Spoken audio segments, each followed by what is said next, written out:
right, everyone, ready for part 2 of lesson 1.7, how to graph a function.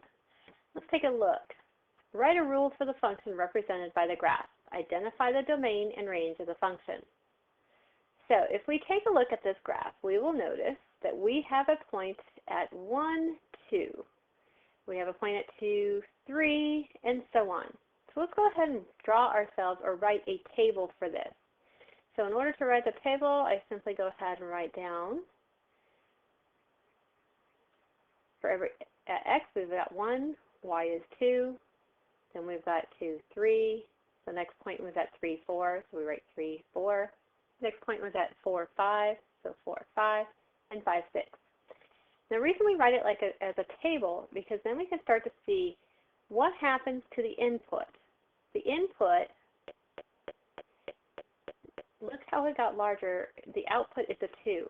So like I said before, we probably want to look at either addition or multiplication. Well, 1 plus 1 would give me a 2. Let's try out the rule adding 1. 2 plus 1, 3. 3 plus 1, 4. 4 plus 1, 5. 5 plus 1, 6. So there's a definite relationship for every input. You just have to add 1. So that makes it fairly simple. We've found a relationship, so we write the function rule y equals the input plus 1, x plus 1. Now, in order to get the final answer, we go ahead and write down the rule is y equals x plus 1. The domain are all the x values, 1, 2, 3, 4, 5. And the range, 2, 3, 4, 5, 6. Let's take a look at another question. This one is for you. Take a look at the graph. Write a rule for the function represented by the graph. It will be best if you start out by creating yourself a table. To create the table, we could write down x and y, and you want to start with the first x value is at 0 and the y value is 5, and then the next one is over 1 up 4, and so on. Finish up your table, and then you can look at the relationship between the input and the output. Pause your video and see if you can finish this on your own. Okay, welcome back. Let's see how you did. What we should have is y equals 5 minus x. So, how did we get that? You went from 0 to 5, 1 to 4. So what they're doing is this one was a tough one. They were actually taking whatever the x value is and subtracting it from 5.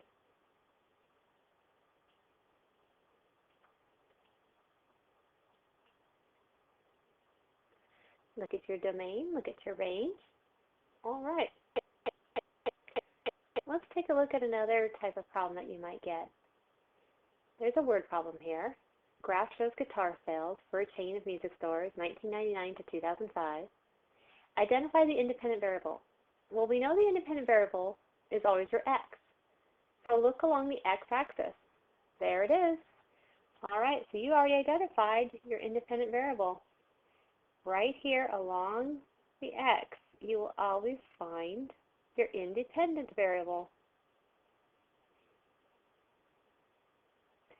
So our independent variable is years since 1999. Along the y-axis, you'll find your dependent variable. So this will always be your dependent. So your dependent variable is the amount of money you made, or sales. So let's take a look at the next one. The independent variable is the number of years since 1999. The dependent variable is the sales. The graph shows that the sales were increasing. Let's take a look right quickly. Look at how it's going up, up, up, up, up. So you would expect that it's going to continue to go up. And that's why they finished this off by saying the graph shows that sales were increasing. As the trend continues, sales would be greater in 2006 than 2005. Last question. Based on the graph in example 4, $1.4 million is it reasonable to predict that in 2006 you'll get 1.4 million? So you've got 1.2, and then you've got 1 point, let's see, this is going up, let's see, from 0 to 0.4, these are going up by 0.2 increments. So it looks like after 2 years it goes up 0.2, and then after another 2 years it goes up 0.2, 2 years it goes up 0.2. So it looks like it's going up by 0.2. So would it be reasonable for it to be 1.4? Pause, write down your answer. All right, let's find out what it is. And of course, yes, the graph seems to increase about 0.2 millions every 2 years, so it would be reasonable. That's it for tonight. Make sure you do all your work. See you tomorrow.